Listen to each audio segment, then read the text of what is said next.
Now, protesters from the environmental campaign group Extinction Rebellion have blockaded printing presses in England to stop some papers reaching newsstands today.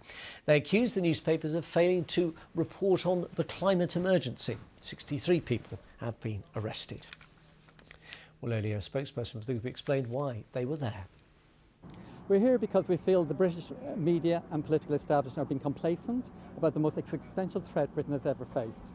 In 2018, the UN General Secretary said, unless we start radically cutting our carbon emissions by the end of 2020, humanity faces an existential crisis.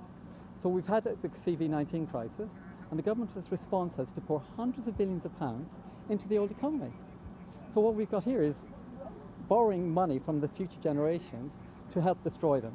So we feel it's so dramatic, so desperate, we felt we had to make a dramatic statement.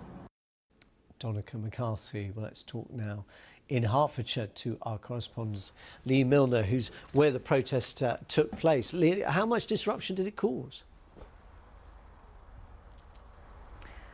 Well, a lot overnight, but I've got to say it's incredible just how quickly a scene can change, because just moments ago this was completely filled with police cars, ambulances, fire engines, protesters. Everyone was here, but as you can see behind me, the cleanup operation has got underway. The police tape, which was stretched across these trees here, has been removed, and over my shoulder you can almost see just a handful of the protesters there that have been here overnight.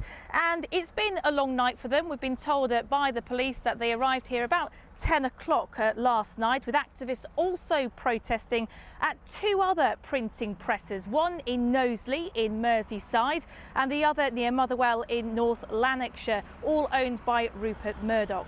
Now, when officers arrived, they saw vehicles guarding this entrance and also locks made of bamboo, which they just got rid of just at the moment. They just dismantled that and taken that away to block the roads. And as a result, there were delays this morning across the country in getting national newspapers such as The Sun, The Times, The Daily Telegraph and The Daily Mail delivered to both shops and newsagents. With The Sun tweeting here, the blockade was an attack on all the free press, a view also echoed by the Home Secretary Priti Patel, branding the demonstration, as she says here, an attack on democracy.